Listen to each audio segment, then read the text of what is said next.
Hello YouTubers, Liver Flush Man here again today, and today I'm going to be talking about why it's important to do a colon cleanse before and after doing a liver gallbladder flush.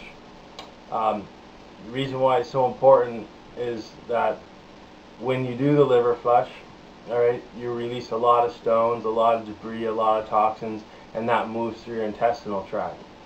Alright, these stones and these debris can get stuck in the intestines. There's all kinds of little pockets and little places it could get stuck.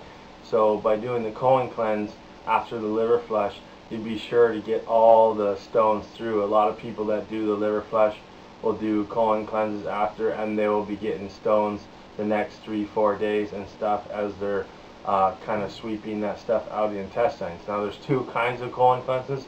There's oral internal or oral ones which use fiber, like there's soluble and insoluble fiber.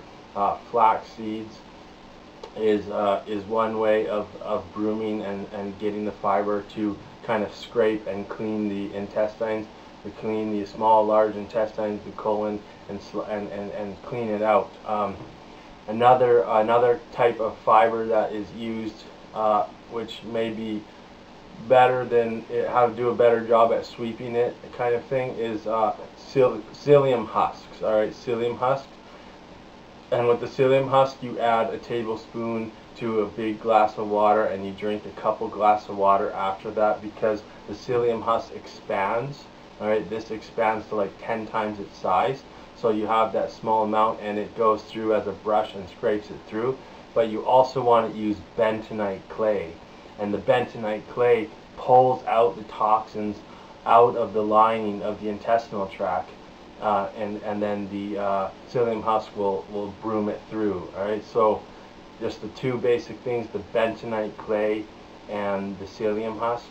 Some people also use black activated charcoal, which is a little bit harder to get, but this also is very good at pulling the toxins off the wall, the lining of the wall. And when you have this bowel movement after, you will notice that the smell of the bowels and stuff that comes out, there'll be all kinds of black and brown stuff, and just the smell of it is not like your normal stools and stuff, your normal feces. So it's just proof right there in the smell of it.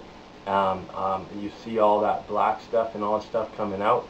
The other option as well, and I recommend both, is to do colonic or an enema. The colonics are a little bit more rigorous, and they actually do a better job cleaning the whole intestines, whereas the the enemas, unless you're putting at least 48 ounces in there and doing that 2 or 3 times, and getting in there and massaging it in, doing inversions, laying on your back with your feet over your head, and do some breathing and pump the stomach, get it all moving, hang upside down. Alright, do a handstand, lean up against the wall, go inversion upside down, and this is all going to act to get it in there and help get it out. Alright, so both colonics and enemas, and then internally taking the fiber. Foods that contain a lot of fiber are like, one of them is celery with all the little strands of fiber, and flax seeds are the two biggest fiber. Those are the best fiber naturally. And but doing one before the liver flush is also good, but it's not as important as doing one after the flush, when you just flushed all those stones and toxins and debris through the intestinal tract. You really want to clean that out, and then to really do a good job, once you clean it all out, then you want to reseed the colon with friendly beneficial bacteria by doing a colonic or enemas with the Rejuvelac. Either you can use buckwheat, wheat berries, kamut. There's a variety of grains you can use, and what you do is you sprout them 2, 3, 4 days. You sprout them, so little sprouts on there, and then you add clean filtered water. If you don't have clean filtered water, if you're using tap water, what you want to do is boil it for 30 minutes and then and then use it when it cools down, or let it sit for 24 hours to get rid of the chlorine and other things. Let it distill it a bit. So basically, you know, do the liver flush, you're getting all these toxins out, you want to move that out of your bowels, and then reseed the intestines with friendly bacteria by fermented drinks such as the Rejuvelac or kombucha mushroom. If you don't know what Rejuvelac or kombucha is, I have videos on my YouTube channel for both how to make Rejuvelac and kombucha. As well, the number one reseeding the intestines is fermented urine, and I've got videos on the fermented urine.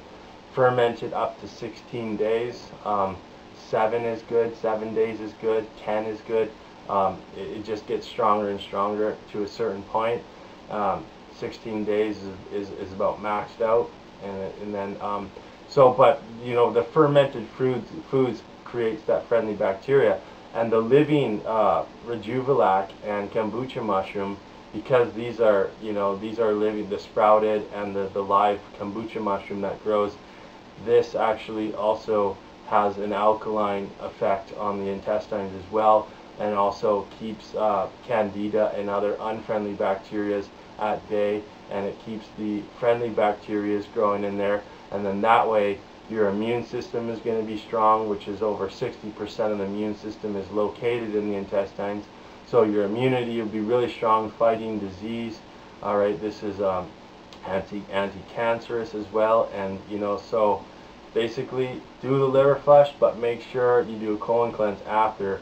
If you can, do one before too, or at least you know, part of the liver flush protocol that I do uses a coffee enema, and it's recommended even to do coffee enemas for 3 days before the flush to get the liver into the detoxification mode, to stimulate it. And so basically that will be enough of the colon cleansing before the flush, or if you're using the coffee enema, then but at least do the colon cleanse after the liver flush. Really important to get those stones, those toxic stones, out of the intestines, which could cause digestion problems, alright, constipation, diarrhea. It could cause autoimmune disorders, alright. So it's very important, do a colon cleanse after your liver flush. That would be awesome. Thank you.